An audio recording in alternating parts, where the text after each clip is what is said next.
live for the next 2 hours. Well, my family's coming back from New Zealand. They were just on a hike and their boots are getting put through some fluid to let them back in the country. So I'm going to drive out there, pick them up, and kind of check in about how this game's going, but I'm not going to watch it. You obviously came in with this mentality to be really high octane, to switch everything. Is this about as well as you thought tonight could have gone as far as the result and the way you guys played?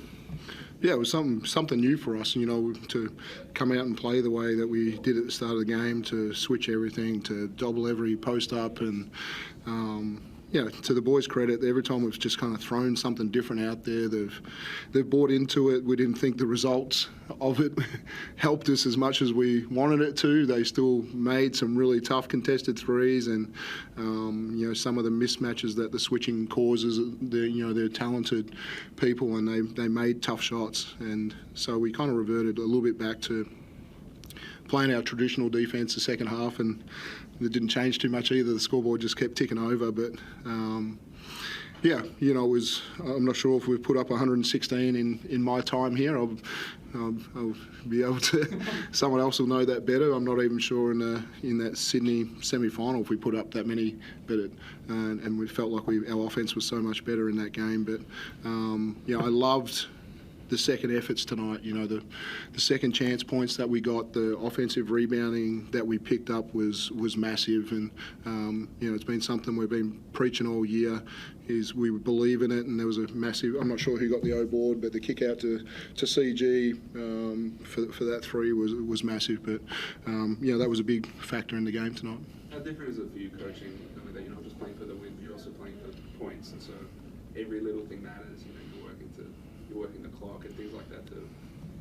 Yeah, I'm glad Cairns won that game, because trying to roll in and think that the only scenario is for us to win by 40. It's a challenging one to get in your head, to say this is the only thing that we can control right now. And so Cairns getting that win, just pulled our aggressiveness back a little bit to say, hey, we just, this is a really good team coming in. They're going to come in really loose, and the way they started the game with Galloway, it's like, well, there's an intent to shoot as many threes as possible tonight, and they shot 25. They shot it really well, but yeah, it could have been a game where they come in and shot 43s, and we're unbelievably aggressive. So maybe we did a decent job of not letting them have that many. In the first quarter, I think we saw Lucky Barker and McWedge on the floor at the same time. And we checked, I don't think they've shared the floor this season. Given the urgency of this game, what went into the thinking in that? Yeah, we've at different times we've had subbing patterns and different things that we want to look at, and the second half of the year I just threw it out and I said I just got to coach on feel for the rest of the year. And so if people I felt were tired, I had to trust some people, and if they come up with some some good play, then they get to play a little bit more. So I thought Lockie's 15 minutes was really critical for us tonight to rest a few guys and to still keep a scoring threat out on the floor. Newell's, other people coming off the bench. There was a lot of people that did their job tonight. But when game was on the line, Tuck's ability to attack the paint. Made some big time threes tonight, and none more big than one on the buzzer too. If that's a shot that gets us through to the play-in game, crazy. But I love the concept of just playing out 40 minutes, and this league encourages it, and I love the way that we played.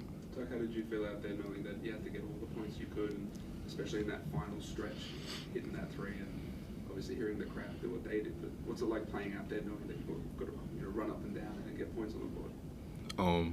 That's my style of play. I love to get up and down, as you guys know.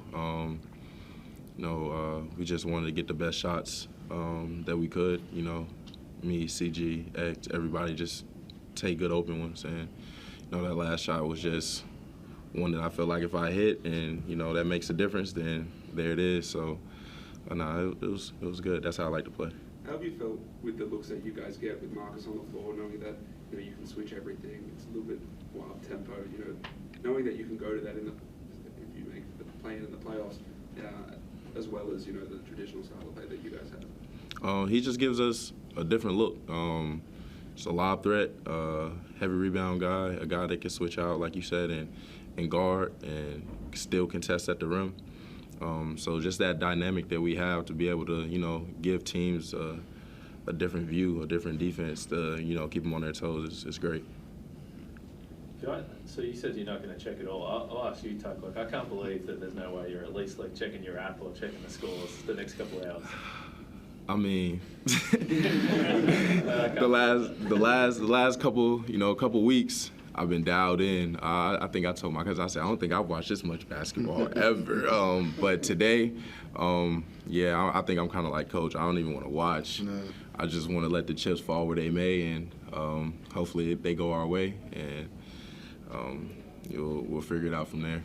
Hopefully, for your guys' sake, it's not over and there's more games to come. But how would you describe the roller coaster? I'm thinking of early press conference we had where there was fewer smiles than the back half. It's been a lot more positive, obviously. I just love how this group, coaches included, staff included, has, you know, just rallied together and, you know, made sacrifices, you know, and just got it done. We became so close, like super close, just over that stretch of, you know, the hardships, and I think that's what led us to, you know, getting wins like this and, you know, an up and down game like this and to stretch it out and be able to, you know, get hard-fought wins. So it's been great.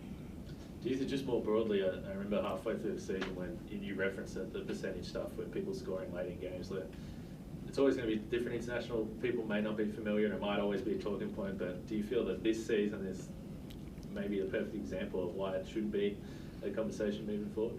Yeah, you know, I'm happy to talk to every other coach in the league and say, hey, you know, this is what we're going to do in our league. You know, there's an understanding about you don't want to see anyone injured in a last play or anything like that, but you know, there's some smart times to assess that, but you know, I think if there's a general understanding in our league that, hey, we're going to shoot the ball at the end of the game and everyone's into it, I think it's just got to be a discussion that we have in our coaches meeting at the start of the year, and if everybody's accepting of it about which way we go on that, and I'm all for it, and yeah, you know, if we're going to have this continual top six, I'm sure it's going to keep happening with the success of it this year and seeing these games at the end of the season, how much they count for everything. And I think that's what you want as a league. You just want these games that matter so much, and percentage mattering as well in the way that you get to the finals. So happy to have that conversation.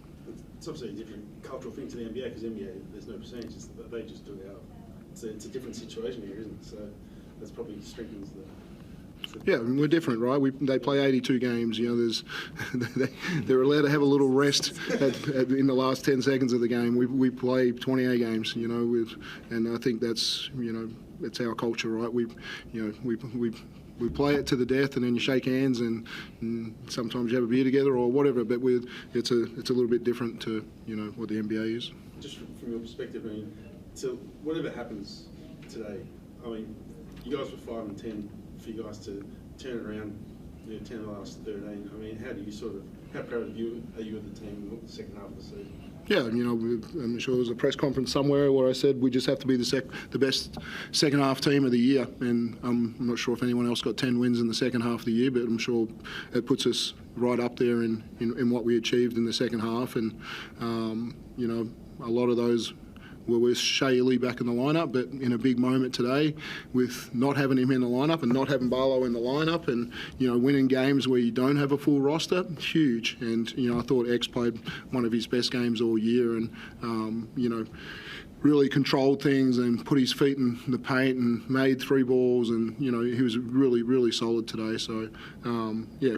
You know, pleasing. You know, I battled through that time. It was like, how are we going to get a win? How we, you know, when we're going through that patch, and, you know, there's a lot of people that talk to me and just kind of say, you know, it's not about where you're at right now. It's about how you just get up, and, you know, how you get your group up, and how you respond, and how you start believing. And, you know, our group was great when we kind of changed and gave them a little bit more freedom to just go and play and shoot the basketball and be positive. And we saw a couple of our leaders, you know, I thought Knowles and Chris just joking around, being happy and having fun through that period, and rubbed off on everybody. Marcus coming in and connecting everyone, and it just became an element. It's like, let's just go have a crack at this, and really pleased with the result.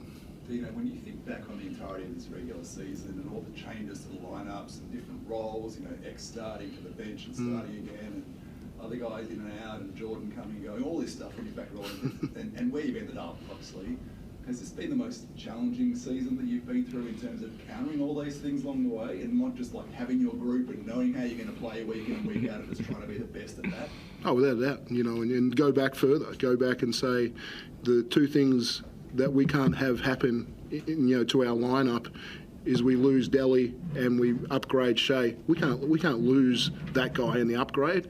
We have Joel Cool go to China and we upgrade Ari. We can't have that guy disappear and we can't replace him as a next star. We have the two things that just can't happen, and that put us on the back foot from the start. And so to work our way through it, to navigate it, to go through the highs and lows of this season, even throw Isaac's announcement in there as a high for the group and different things. It was one of the craziest seasons I've ever been part of.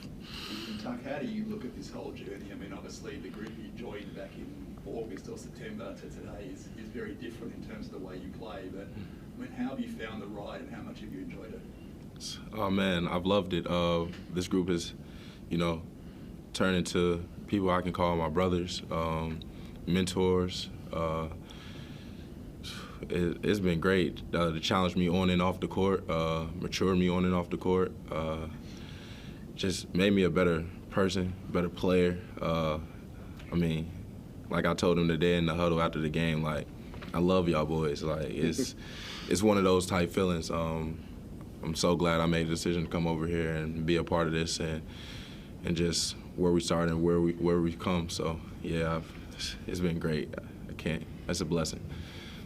You may not have thought about it yet, but one of the likely scenarios to play out is you could end up sixth and play South East Melbourne in that 5v6 game.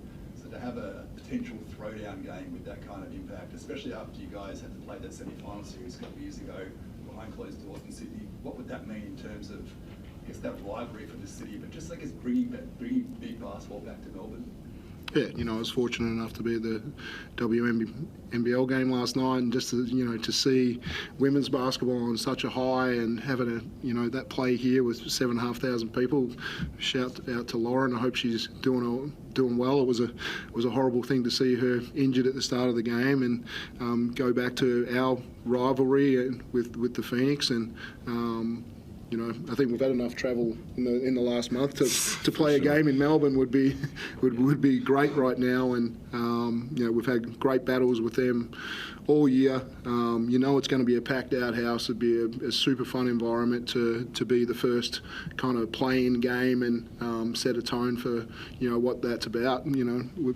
I still search for firsts in this game, to play the Christmas game, to play in the first play-in game. Those are special moments for me to be able to be a part of. Hopefully we don't have the same result and we can come out on the right side, but just right now I want to be in that game and play them. That'll be great fun.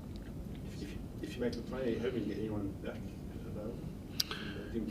Yeah, doubtful, I think. I think the symptoms with the two guys that have got concussion haven't improved enough to say that they would be playing. Is your understanding Thursday night? Do you have any? Is it? Yeah, that's what we understand. So, awards night Tuesday. Some teams have got to travel to that and travel back and do some different things.